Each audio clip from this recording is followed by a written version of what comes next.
I love criticism because I feel like that's what makes the idea relevant. If nobody like is criticizing it, nobody cares about it.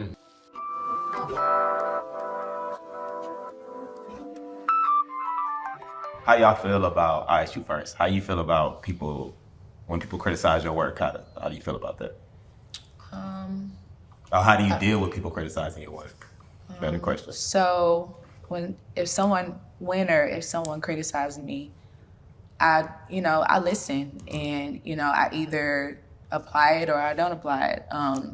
If it's something that I agree with, I use it, and I, try to apply what they've said to me, because ultimately I don't know everything, you know what I'm saying? And I feel like if someone has more knowledge than me on something and they're giving me, criticism on what I should do, if it makes sense, I'm gonna take it, because I can always get better. What if you don't agree? If I don't agree, then push it to the back. Everybody not gonna agree with what you're doing, and that's cool. I can't please everybody. That's just impossible. But if I do agree with it, then I apply it. I, see if that works, and if that don't work, then trial and error. So, yeah. What about you, Will? How you deal with people criticizing your work?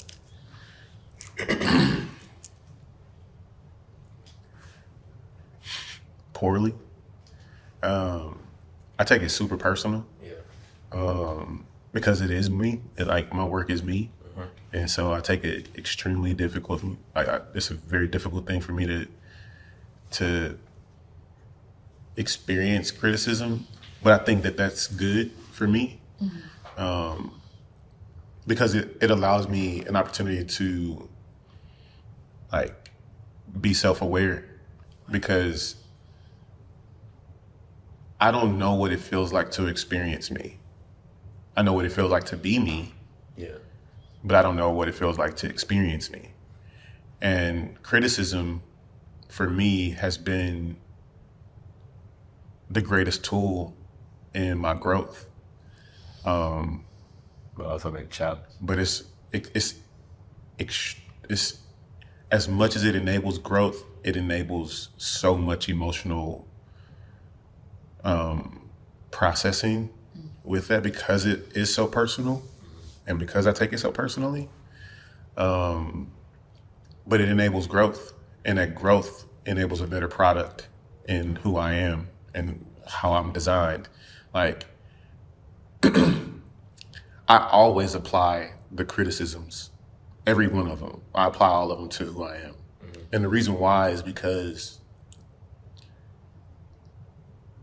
as much as I want somebody to perceive me, or perceive what I do, or I have to have a certain level of willingness to know that their experience was a real experience for them. And if they gave me that as their experience, that is exactly what their experience was.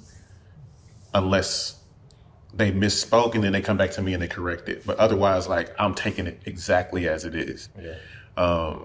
And what that's done for me is it's helped me realize that,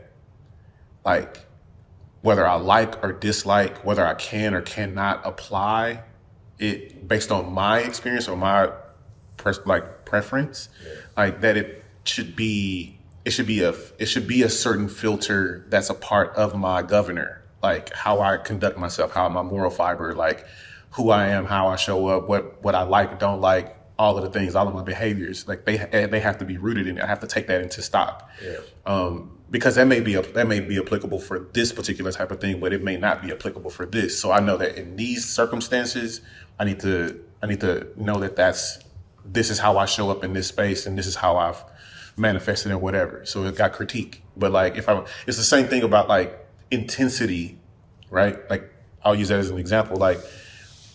If you have a partner or a significant other and y'all are in an argument, and your intensity level is on 100 and that person's intensity level is on 30, you may be way too intense for that person, and they criticize your ability to communicate with a certain level of intensity that makes them feel something, right?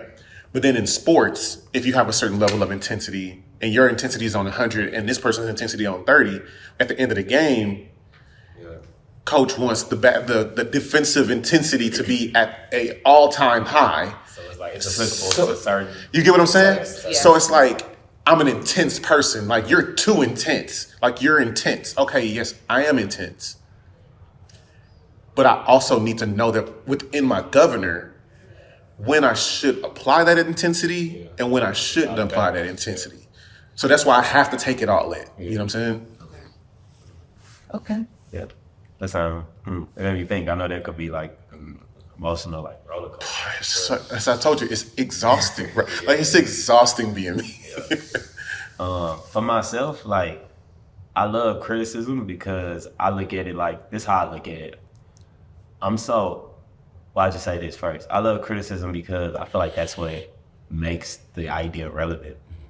If nobody is criticizing it, nobody cares about it. You know what I'm saying? Like, whether people saying it's great or they hate it, it's like, to me, that's what makes it relevant.